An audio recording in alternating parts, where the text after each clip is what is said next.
Hello everyone, एक बार फिर से आप सभी का स्वागत है क्वेश्चन बॉक्स यूट्यूब चैनल पर, जहां आज हम लोग एक बार फिर से 30 important questions related to idiom and phrases discuss करने वाले हैं। बहुत आराम से और बहुत बारीकी के साथ सभी इडियम्स को मैं एक्सप्लेन करूंगा। आई होप कि आपको सेशन पसंद आएगा। आइए अब हम लोग अपना सेशन आज का शुरू करते हैं। पहला है एडम्स एल। एडम एक्चुअल में थे कौन? जो अब्राहमिक रिलीजन है, जैसे कि क्रिश्चियनिटी है, इस्लाम है और इस तरह के और भी जो जिनमें अब्राहम की जो परसेप्शन है, कल्पना है, उसके बारे में बात की गई है, उनका एक पात्र है एडम। और ऐसे ही इस प्रकार से होता है ईव, एडम एंड ईव, आपने सुना भी होगा। तो एडम का एल, अब एल क्या होता है?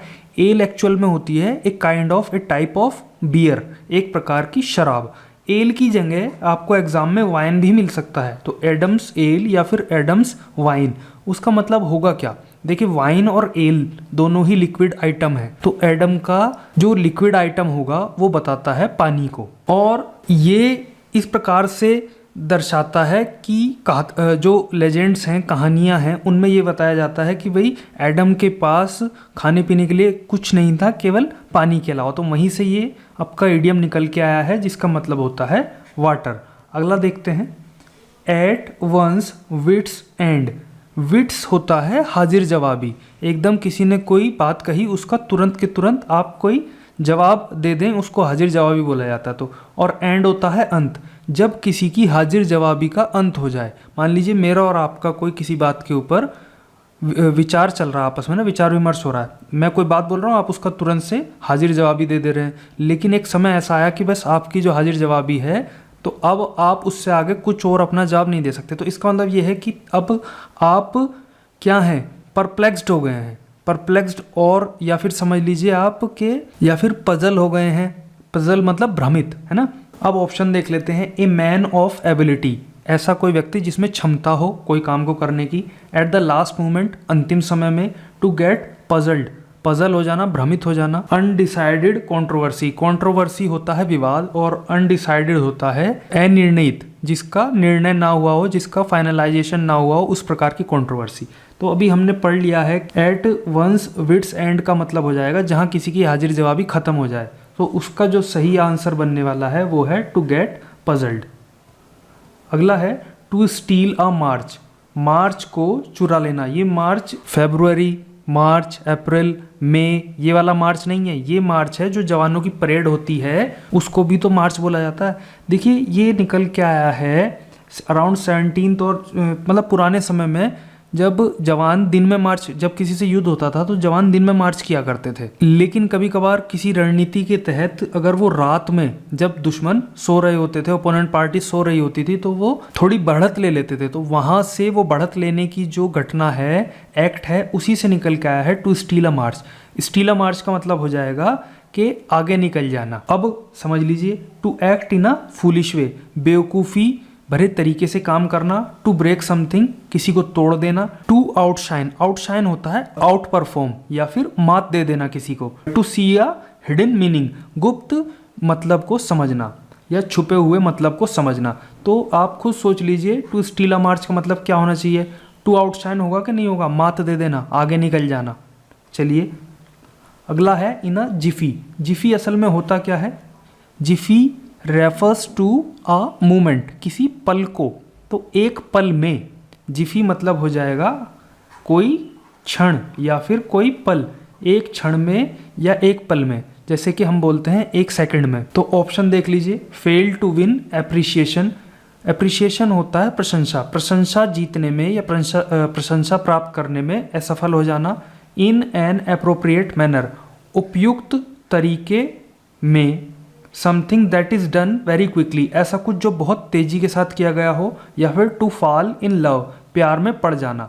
इन अ जिफी हमने पढ़ा पल भर में। ऑप्शन थर्ड इसका सही आंसर होगा कि ऐसा कुछ जो बहुत तेजी के साथ या बहुत जल्दी जल्दी किया जाए। अगला है हरक्यूलियन टास्क। हरक्यूलियन टास्क असल में होता क्या है? It refers to a task that is very difficult and requires great strength of mind as well as courage, जिसमें बहुत साहस और दिमाग की, मतलब बहुत बुद्धिमत्ता का जिसमें यूज हो, ऐसे काम को हरक्यूलियन टास्क बोला जाता है। इंपॉर्टेंट टास्क, महत्वपूर्ण काम, मोटिवेटिंग, उत्साहवर्धन वाला, ऑप्शनल टू डू, जो काम जिसको करने का विकल्प, ऑप्शनल होता है वैकल्पिक, तो जिसको करें या ना करें इस प्रकार का विकल्प हो। और ऑप्शन 4 है वेरी डिफिकल्ट टास्क। तो जो मैंने आपको बताया हरक्यूलियन टास्क है क्या, एक ऐसा task that is very difficult and requires great strength of mind and courage, उसको बोला जाएगा हरक्यूलियन टास्क। तो ऑप्शन 4 करेक्ट आंसर रहने वाला है। अगला है ऑन टेंटर हुक्स।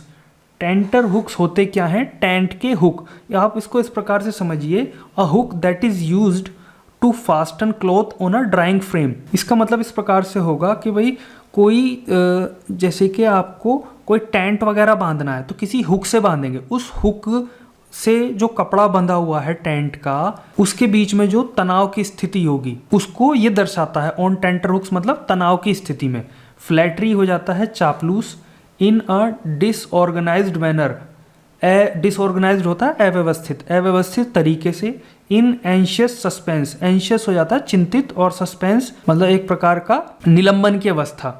और स्पीक क्विकली, तेजी से बोलना। तो जो टेंटर हुक्स का मतलब होगा वो होता है waiting nervously for something to happen, बहुत चिंतित तरीके से किसी चीज के होने का इंतजार करना। अपना इन चारों में से कौन सा सही रहने वाला है? ऑप्शन 3।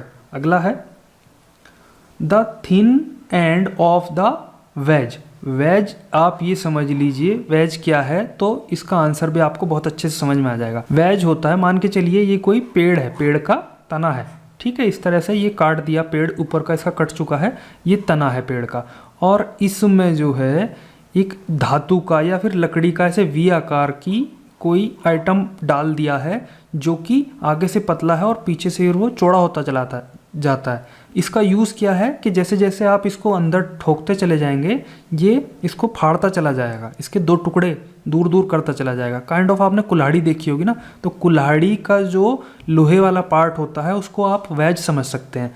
तो thin end of the veg, जो पतला हिस्सा है वो क्या दर्शाएगा? आप इसको इस प्रकार से समझिए कि भाई जब ये यहाँ से इसको हमने यूज़ किया तो इसके लिए कम हानिकारक है, और जैसे जैसे इसको अंदर हम करते चले जाएंगे इस तने के लिए ये काफ़ी ज़्यादा हानिकारक हो जाएगा।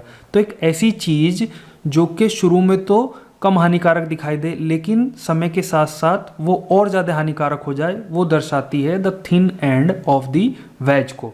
अब ऑप्शन देखते हैं। इन स्ट्रिक्ट विजिलेंस, विजिलेंस होता है सतर्कता, निगहबानी, और स्ट्रिक्ट होता है कठोर। स्टार्ट ऑफ हार्मफुल डेवलपमेंट, किसी हानिकारक विकास की या हानिकारक प्रक्रिया की शुरुआत होना। Be aware of the trick, किसी चाल से अवेयर होना। नॉट अ वर्दी पोजेशन, वर्ती होता है उपयुक्त और पोजेशन होता है अधिकार। तो हमने पढ़ ही लिया है कि भाई जो चीज़ शुरू शुरू में हल्की दिखाई दे लेकिन बाद में खतरनाक होती चली जाए वो दर्शाएगा ये। तो इसका जो सही आंसर है वो है ऑप्शन 2। अगला है to accept the gauntlet. Gauntlet होता क्या है? देखिए पुराने समय में जो हमारे सैनिक हुआ करते थे किसी लड़ाई में, वो क्या करते थे, एक हाथ में लोहे का दस्ताना पहनते थे, उस पर बहुत सारी धातु वगैरह लिपटी रहती थी। आपने अगर शहंशाह मूवी देखी हो तो उसमें अमिताभ बच्चन इसी प्रकार का वो तो अपनी रिस्ट पे पहनते थे, लेकिन गॉन्टलेट एक प्रकार का दस्ताना और उसको रिस्ट तक जाता है, वो उसको बोला जाता है गॉन्टलेट। उस पर लोहे की धातु वगैरह लगी रहती है जो कि वार सहन कर सके, तलवार वगैरह का या फिर किसी डंडे का। अब हमने पढ़ लिया कि गॉन्टलेट होता क्या है। एक्सेप्ट की जगह आपको एग्जाम में मिल सकता है टेक अप, ये भी सेम ही मीनिंग होगा, to take up the gauntlet. इसका मतलब होता है चैलेंज स्वीकार करना। अब किसी ने एक्सेप्ट किया है गॉन्टलेट को तो किसी ने फेंका भी तो होगा, तो उसके संबंध में क्या मिल सकता है आपको, थ्रो डाउन द गॉन्टलेट। उसका मतलब होता है चैलेंज देना और इसका मतलब होगा चैलेंज स्वीकार करना। दोनों का मतलब समझ लीजिए। देखिए मैंने एक ही इडियम से आपको 3 चीज़ें बता दी। क्या कि एक तो इस वाले इडियम में आपको एक्सेप्ट की जगह टेकअप भी मिल सकता है एग्जाम में, और दूसरा है थ्रो डाउन द गॉन्टलेट। ठीक है, तो ये इसका एंटोनिम है, ये आपस में एक दूसरे के एंटोनिम है। तो इसका मतलब होगा चैलेंज देना और इसका मतलब है चैलेंज स्वीकार करना। Option first to accept challenge, यही अपना आंसर है। सेकंड, थर्ड, फोर्थ भी देख लेते हैं। टू एक्सेप्ट डिफीट, हार स्वीकार करना। To accept what is written in fate, fate होता है भाग्य, भाग्य में जो लिखा है उसको स्वीकार करना। To be able to grasp the hidden meaning, grasp होता है अच्छे से समझ लेना। जो छुपा हुआ मतलब है उसको अच्छे से समझने में सक्षम होना। टू बी एबल मतलब सक्षम होना।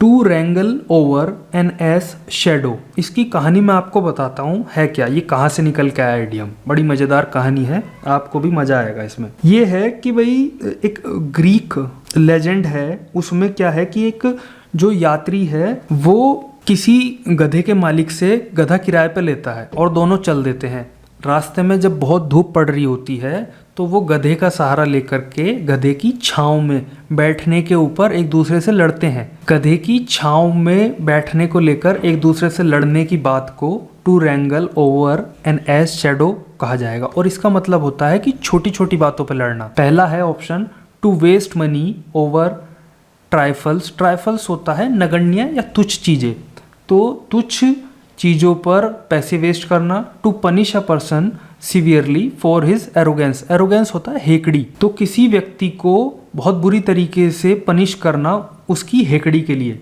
टू क्वेरल ओवर ट्राइफल्स यानी कि छोटी छोटी बातों पर लड़ना। To keep away from extreme poverty. Extreme होता है हद से ज़्यादा गरीबी से दूर रहना या हद से ज़्यादा गरीबी से बचना। तो अपना जो सही आंसर है वो मैं आपको एक्सप्लेन कर ही चुका हूँ। Option third is the correct answer. अगला है make one's flesh creep. Creep flesh होता है मांस और क्रीप होता है कुलबुलाना, लेकिन इसका जो सही मतलब निकलेगा वो निकलेगा किसी के हाड़ कांपना। तो हाड़ जब कांपते हैं जब आप बहुत ज़्यादा डरे हुए होते हैं, डर से कांपना जिसको बोलते हैं। तो पहला ऑप्शन है टू कन्फ्यूज समवन, किसी को भ्रमित कर देना। टू फ्लैटर समवन, किसी की चापलूसी करना। टू अब्यूज समवन, किसी को गाली देना। टू फ्राइटन समवन, किसी को डरा देना। तो सही आंसर है टू फ्राइटन समवन। अगला है डैम्प स्क्विब। स्क्विब होता है फुलझड़ी, डैम्प मतलब होता है भीगा हुआ, तो भीगा हुआ पटाखा जो होता है वो फुसी होता है। अब ऑप्शन देख लेते हैं। कंप्लीट फेलियर, यही इसका आंसर है, पूरी तरीके से फुस हो जाना, असफल हो जाना। दूसरा है कंप्लीट नॉलेज, पूर्ण ज्ञान। टू मोटिवेट, किसी को मोटिवेट करना। टू स्क्वेंडर, स्क्वेंडर होता है बेतहाशा खर्च करना पैसे। अगला तो हमारा जो सही आंसर है वो है कंप्लीट फेलियर। राइज लाइक अ फिनिक्स। फिनिक्स होता क्या है, फिनिक्स की तरह उठ खड़े होना या फिनिक्स की तरह आगे बढ़ना। फिनिक्स है क्या, फिनिक्स एक्चुअल में एक प्रकार का पक्षी है। जो हमारी मिथ्स हैं, लेजेंड्स हैं, उनमें एक प्रकार का ये पक्षी है, वो भी अरेबियन पक्षी, जो कि बार बार मान लीजिए कुछ समय के बाद खुद को मतलब जला करके मार देता है और अपनी ही जो राख है उससे उठ खड़ा होता है, रिबॉर्न हो जाता है। फिनिक्स उस प्रकार का है, तो इसका मतलब बनेगा क्या कि अपनी ही राख से उठ खड़े होना। ऑप्शन फर्स्ट है समथिंग मेमोरेबल, कुछ यादगार। Time to answer for one's action, खुद के कामों का हिसाब देना। टू बिकम सक्सेसफुल अगेन, दोबारा से सफल होना। टू मेक पीपल हैप्पी, लोगों को खुश करना। देखिए ऑप्शन थर्ड जो है वो अपना सही आंसर है, लेकिन आपको लग सकता है कि भाई टू बिकम सक्सेसफुल अगेन ये थोड़ा जच नहीं रहा है उससे कि अपनी ही राख से उठ खड़े होना, क्योंकि यहाँ पे तो कहीं भी असफल होने की तो बात हुई नहीं है, लेकिन वर्ड यूज हुआ है अगेन, दोबारा से सफल हो जाना, यानी कि एक बार वो असफल हुआ होगा ना। इसमें आप हिडन मीनिंग जो है उसको समझिए। कभी भी आपको जो आपने पढ़ा है वो नहीं मिलेगा एग्जाम में भैया। बहुत सारी चीज़ें हैं, एग्जामिनर सब चीज़ों को एग्जामिन करने के बाद ही क्वेश्चन फ्रेम करता है। तो आप लोग केवल और केवल जो आपका इडियम है उसका सार समझिए, नहीं तो रटने की कोशिश करेंगे तो मामला खराब हो जाएगा। तो ऑप्शन थर्ड अपना सही आंसर है। Bear the palm. Palm actual में जो पाम लीव्स होती हैं वो पहले समय में साइन ऑफ या सिंबल ऑफ विक्ट्री को दर्शाती थी। तो बियर द पाम होता है सीधा सीधा टू विन। पहला ऑप्शन है to face the consequences. Consequence होते हैं परिणाम, परिणामों का सामना करना। टू मीट डेथ, मृत्यु का सामना करना। To be able to predict future, future predict, future भविष्य की या भविष्यवाणी करने में सक्षम होना। और चौथा है टू विन, जीत जाना। तो यही अपना सही आंसर है। अगला है to give the devil his due. इसका मतलब ये होता है कि किसी, चाहे तो कोई बुरा आदमी भी है ना, लेकिन अगर उसने कोई अच्छा काम करा है तो उसकी तारीफ करनी चाहिए। To punish the wrong person, गलत आदमी को दंड देना। To give credit to even a notorious person. Notorious होता है कुख्यात या बदनाम, किसी कुख्यात व्यक्ति को क्रेडिट देना। To let the enemy learn the lesson on his own, कि अपने दुश्मन को या किसी के दुश्मन को अपने आप कोई जो पाठ है या फिर कोई परिणाम है वो सीखने देना। To stand in the way of devil, दुष्ट के या फिर जो दुर्जन व्यक्ति है उसके रास्ते में खड़ा होना। तो हमने पढ़ ही लिया है to give the devil his due होता है कि भाई चाहे कोई बुरा आदमी है लेकिन उसने कोई अगर थोड़ा भी अच्छा काम करा है तो आपको उसकी तारीफ करनी चाहिए। Admit it when there is some good even in a person you dislike, आप किसी को अगर पसंद भी करते हैं लेकिन अगर उसमें कुछ भी अच्छी बात है तो आपको उसको एडमिट करना चाहिए, आपको उसको स्वीकार करना चाहिए। To have a finger in every pie, pie actual में होता है पेस्ट्री, और इसका जो कहानी है, जो ओरिजिन है वो इस प्रकार से है कि भाई किसी किचन में बहुत सारे पकवान बन रहे थे, बहुत सारी पेस्ट्रीज बन रही थी, और वहाँ जो कोई आया और उसने हर उसको टेस्ट करने के लिए अपनी उंगली से हर पाई को उसमें से सामान निकाल करके उसको टेस्ट कर लिया। To have a finger in every pie का मतलब क्या हो सकता है वो देख लेते हैं। टू फाइट विद एवरीबडी, हर किसी से लड़ना। To be involved in a large and varied number of activities और एंटरप्राइजेज, बहुत सारी गतिविधियों में शामिल होना। To make fun of everybody, हर किसी का मजाक बनाना। To leave every job unfinished, कोई भी काम पूरा ना करना या कोई भी काम पूरा किए बगैर छोड़ देना। अभी हमने पढ़ा to have a finger in every pie का मतलब है किचन में बहुत सारी पेस्ट्रीज रखी थी, आए और उन्होंने हर एक में जो है टच किया। तो ऑप्शन 2 और 4 में आप लोग कंफ्यूज हो सकते हैं 1% के लिए, वैसे तो होना नहीं चाहिए, 4 कहीं नहीं है, लेकिन अगर होते भी हैं तो ये समझ लीजिए कि to have a finger in every pie का मतलब है कि बहुत सारे काम करना या बहुत सारे कार्यों में सम्मिलित रहना। To make up one's mind, अपना दिमाग तैयार करना या अपने दिमाग में कोई निश्चय ले लेना। To be prepared for unfavourable outcomes, जो कि हमारे फेवर में ना है परिणाम, उनके लिए तैयार रहना। To make a decision decide, कोई निर्णय लेना। To overcome intense grief, intense मतलब हद से ज़्यादा या फिर बहुत ज़्यादा, और ग्रीफ मतलब दुख, बहुत ज़्यादा दुख से ओवरकम मतलब बाहर आना। To psych oneself into believing that the task at hand is not possible, खुद को मनोवैज्ञानिक तरीके से तैयार करना कि जो काम आपके हाथों में है वो इम्पॉसिबल नहीं है।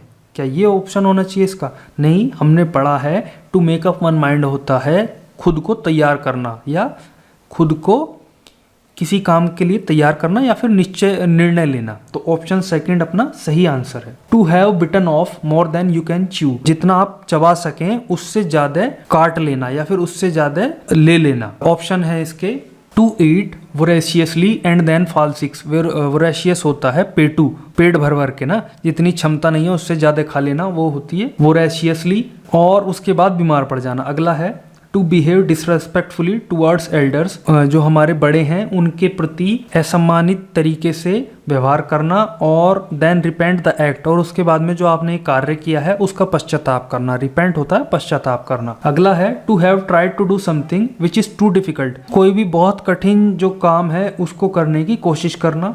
अगला है to have missed a golden opportunity and after that willing to put twice the effort to recover the loss, कोई सुनहरा अवसर खो देना और उसके बाद में जो लॉस हुआ है, नुकसान हुआ है, उसकी भरपाई करने के लिए डबल मेहनत से काम करना। अब आप खुद सोच लीजिए इन चारों में से क्या आंसर सही होना चाहिए। भाई देखिए, पहला तो नहीं होगा, वो तो लिटरल मीनिंग हो जाएगा उसका कि भाई जितना आप खा सकते हैं या हद से ज्यादा खा लेना और बीमार हो जाना। तो इसका जो सही आंसर बनेगा वो है option 3, out of print. Out of print का मतलब होता है कि जो अभी अवेलेबल नहीं है पुस्तक, खाली पुस्तकों के लिए या किसी प्रिंटिंग मटेरियल के लिए यूज होता है ये वर्ड। तो इसका मतलब हो जाएगा option second, a book no longer available from the publisher. अगला है to hit the nail on the head, to do something that is exactly correct, बहुत सही काम करना या जिसकी जरूरत है वैसा ही काम करना। To take out frustration by beating a person, frustration को बाहर निकालना कैसे? किसी आदमी को पीट करके। To make a wrong decision, गलत निर्णय लेना। To find exactly the right answer, जो एग्जैक्टली सही आंसर है, बिल्कुल सही जो आंसर है उसको खोजना।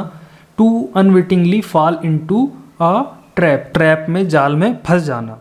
तो अपना जो सही आंसर है वो है option 3, to find exactly the right answer. अगला है ऑन थिन आइस, पतली बर्फ पर। देखिए, कहीं मान लीजिए नई नई ताजी बर्फ जमी है किसी झील में, लेकिन बर्फ बहुत पतली है, तो बर्फ बहुत पतली है तो इसका मतलब ये है कि उसके टूटने का बहुत डर है, काफ़ी रिस्की सिचुएशन है, यही इसका मतलब भी है। ऑन थिन आइस का मतलब हो जाएगा अ रिस्की सिचुएशन। तो ऑप्शन फोर्थ है इन अ प्रिकेरियस और रिस्की सिचुएशन। प्रिकेरियस होता है असुरक्षित। बाकी फर्स्ट, सेकंड और थर्ड का मतलब भी समझ लेते हैं। To keep failing after repeated efforts, बार बार या बार बार दोहराए गए एफर्ट्स के बावजूद भी फेल हो जाना, असफल हो जाना। To endure a harsh winter, बहुत कड़ाके की सर्दी को सहन करना। To keep one's cool even in a tough situation, किसी बहुत कठिन परिस्थिति में भी अपना आपा ना खोना। कीप वंस कूल होता है अपना आपा ना खोना या धैर्य बनाए रखना। तो जो सही आंसर है वो है ऑप्शन 4। अगला है to have a sigh of relief, इसका मतलब होता है राहत की सांस लेना। टू बिकम, ये इकम को कर लीजिए become. To become very tired with routine और बोरिंग वर्क, जो आपका नियमित या फिर उबाने वाला, थकाने वाला काम है उससे बहुत ज़्यादा थक जाना। To suddenly feel very happy, अचानक से बहुत ज़्यादा खुश महसूस करना। Because something unpleasant has not happened और हैज़ एंडेड, क्योंकि कुछ जो दुखद था वो नहीं हुआ या फिर जो हो रहा था दुखद वो कम हो गया है या बंद हो गया है। To feel extremely sad over someone else's misfortune, किसी और के दुर्भाग्य पर बहुत ज्यादा दुख महसूस करना। To feel silent anger over real और परसीव्ड इनजस्टिस, रियल होता है वास्तविक, परसीव्ड होता है जो है नहीं लेकिन आप उसको मान लेते हैं। रियल और परसीव्ड इनजस्टिस, इनजस्टिस हो जाएगा अन्याय, तो उसके ऊपर मन ही मन, साइलेंट मतलब गुपचुप, जो एंगर है वो महसूस करना। अब हम पढ़ चुके हैं राहत की सांस लेना, ऑप्शन सेकंड रहेगा। अगला है टू बी ऑन क्लाउड 9, सातवें आसमान पर। सातवें आसमान पर कब होते हैं आप? जब आप बहुत ज़्यादा खुश होते हैं। ऑप्शन फर्स्ट अपना सही आंसर है। टू एक्सट्रीमली हैप्पी, हद से ज़्यादा खुश होना। टू फील लकी का मतलब होता है भाग्यशाली महसूस करना, और उसके फीली को कर दीजिएगा आप, यार पता नहीं फीली वाई हटा दीजिए। टू फील लकी मतलब लकी महसूस करना। To experience the feeling of being intoxicated, intoxicated होता है दारू के नशे में, वो वाली फीलिंग को एक्सपीरियंस करना। To make one last attempt, एक आखिरी प्रयास करना।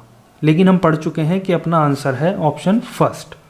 अगला है to have something on the brain, किसी बात की सनक चढ़ जाना। जब किसी बात की सनक चढ़ जाती है तो आप उसी के पीछे लगे रहते हैं, ठीक है, उसी के पीछे पागल हुए रहते हैं। तो ऑप्शन फर्स्ट है to be obsessed with something, किसी के पीछे पड़ जाना। To be ready with an immediate smart witty reply, कोई हाजिर जवाब के साथ में तुरंत तैयार रहना। To unable to solve a particularly difficult philosophical problem, कोई निश्चित और कठिन, कोई पर्टिकुलर डिफिकल्ट फिलोसफिकल प्रॉब्लम को सॉल्व करने में असफल रहना। To think wistfully about past life, पुराने जीवन के बारे में सोच विचार करना। तो जो सही आंसर है वो है ऑप्शन फर्स्ट। अगला है not one's cup of tea. Cup of tea का, वंस कप ऑफ टी का मतलब होता है किसी के पसंद की चीज़। Option first to stop having breakfast, नाश्ता खाना या नाश्ता लेना बंद कर देना। To accept defeat even before attempting to take up the challenge, challenge लेने से पहले ही या चैलेंज लेने का प्रयास करने से पहले ही हार मान लेना। To be satisfied with less, कम से ही खुश हो जाना। नॉट वंस चॉइस और प्रेफरेंस, यही आंसर है, किसी की चॉइस या फिर प्रेफरेंस ना होना। Not one's cup of tea का मतलब भी यही होता है। अगला है इन बैड टेस्ट, इसकी जगह बैड की जगह आपको पुअर भी मिल सकता है। तो इन बैड टेस्ट या फिर इन पुअर टेस्ट का मतलब हो जाता है इंसल्टिंग, कोई अपमानजनक बात को। टेस्ट से कंफ्यूज होने की जरूरत नहीं है, ये ध्यान दीजिएगा। तो इसका मतलब है इंसल्टिंग, अपमानजनक। नॉट सुटेबल और ऑफेंसिव, यही अपना आंसर है। अनुपयुक्त या फिर ऑफेंसिव जो हो वो होता है इन बैड टेस्ट। लेकिन सेकंड, थर्ड और फोर्थ को भी समझ लेते हैं। To be a bad cook, अच्छा कुक ना होना या फिर बुरा कुक होना। To have a poor choice of fashion style, fashion style की बहुत खराब चॉइस होना। To express honest harsh opinion about someone और समथिंग, किसी के बारे में, किसी व्यक्ति या वस्तु के बारे में बहुत ईमानदार लेकिन कटु राय रखना। तो अपना जो सही आंसर है वो है option first. Once and for all, एक बार और हमेशा के लिए। मतलब आपने कोई काम किया, पहली बार तो किया ही किया, लेकिन वो इस प्रकार से किया कि उसकी छाप या उसका उपयोग हमेशा के लिए रहेगा। जो इसके ऑप्शन है वो देख लेते हैं। नाउ अभी के लिए, and for the last time अभी और आखिरी बार के लिए, या फिर फाइनली अंततः। To be successful in first attempt पहले ही प्रयास में सफल हो जाना। To do a charitable act for the benefit of everybody हर किसी के लाभ के लिए कोई चैरिटेबल काम करना। To speak for the majority majority जो हमारा ज़्यादा लोग हैं उनके लिए बोलना। तो हमने पढ़ लिया है वंस एंड फॉर ऑल का मतलब हो जाएगा कि अभी और हमेशा के लिए, एक बार और हमेशा के लिए। तो अपना जो सही आंसर है वो है ऑप्शन फर्स्ट।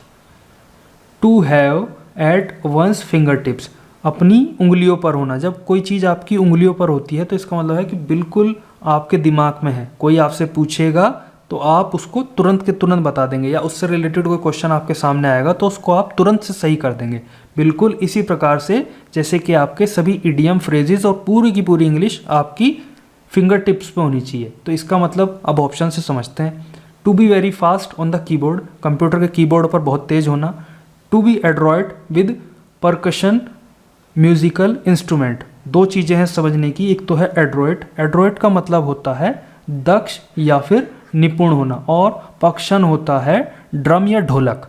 तो जो ड्रम और ढोलक टाइप के म्यूजिकल इंस्ट्रूमेंट होते हैं, संगीत वाद्य यंत्र, उनमें बहुत ज़्यादा निपुण होना। Recall of factual information at one's command जैसे ही जरूरत पड़े वैसे ही जो तथ्यात्मक जानकारी है वो रिकॉल हो जाए, याद आ जाए। To carefully note down minute होता है छोटी छोटी, माइन्यूट डिटेल्स को बहुत संभल कर नोट करना। लेकिन हमने पढ़ा है to have at one's fingertips का मतलब होता है उंगलियों पर। तो उंगलियों पर का जो सही आंसर है वो है ऑप्शन थर्ड। अगला है to not have a clue. आप बोलते होंगे सामान्य बोलचाल की भाषा में कि यार मेरे को तो कोई क्लू नहीं है, यानी कि मुझे इसके बारे में कुछ नहीं पता। ऑप्शन क्या कहते हैं वो समझ लीजिए। टू बी एक्सट्रीमली पुअर हद से ज़्यादा गरीब होना। टू फेल एन एग्जामिनेशन किसी परीक्षा में फेल हो जाना। To lose confidence at the last moment आखिरी समय पर अपना जो आत्मविश्वास है या फिर विश्वास है उसको खो देना। To not know about something किसी के बारे में कुछ ना जानना। तो जो सही आंसर है वो है ऑप्शन 4। नेक्स्ट है इन ब्लैक एंड वाइट मतलब इन राइटिंग लिखित में। ऑप्शन फर्स्ट है बी कलर ब्लाइंड। ऐसे लोग जिनको किसी पर्टिकुलर कलर का आभास नहीं हो पाता वो होते हैं colour blind. Not able to appreciate the finer things in life जो छोटी छोटी चीज़ें हैं उनको जीवन में उनकी प्रशंसा या फिर उनको एंजॉय ना कर पाना। थर्ड है be excessively prejudiced against something और समवन। एक्सेसिवली हद से ज़्यादा, प्रिजुडाइज्ड होता है पूर्वाग्रह से ग्रस्त या फिर पक्षपाती होना किसी व्यक्ति या वस्तु के बारे में। और very clear choice that causes no confusion एक बहुत क्लियर चॉइस या ऑप्शन विकल्प जिसमें कि आपको कोई कंफ्यूजन ना हो। देखिए अब हमने पढ़ा है इन ब्लैक एंड व्हाइट का मतलब राइटिंग में होता है, लेकिन इन चारों में से तो इन राइटिंग कहीं बन नहीं रहा है। यही सब आप लोगों को समझने की कोशिश करनी है कि किस प्रकार से। पहले तो आप ये समझ लीजिए कि जो आपने पढ़ा है उसको केवल रटिए नहीं, मैं बार बार बोलता रहा हूँ, उसको केवल रटिए नहीं, उसको समझिए। In black and white in writing का मतलब होता है कि वो बहुत स्पष्ट है। अगर मैं आपको कोई राइटिंग में या कोई रिटर्न फॉर्म में कुछ लिख करके देता हूँ तो उसका मतलब ये हो जाएगा कि भैया इसके अलावा और कुछ नहीं है। तो ऑप्शन फोर्थ इसके सिमिलर इन चारों में से मोस्ट अप्रोप्रिएट जो ऑप्शन बनता है वो फोर्थ बनेगा कि नहीं बनेगा, आप लोग खुद सोच लीजिए। और अगर नहीं समझ में आए तो कमेंट करके हमें बता दीजिएगा। अगला है out of date. Out of date मतलब आउटडेटेड। आउटडेटेड किसको बोलते हैं? Old fashion. ओल्ड फैशन है अपना ऑप्शन 4। सो आज हमने अपने 30 क्वेश्चंस भी कंप्लीट कर लिए हैं। आई होप कि आप लोगों को सेशन अच्छा लगा होगा। यहाँ तक बने रहने के लिए थैंक यू वेरी मच।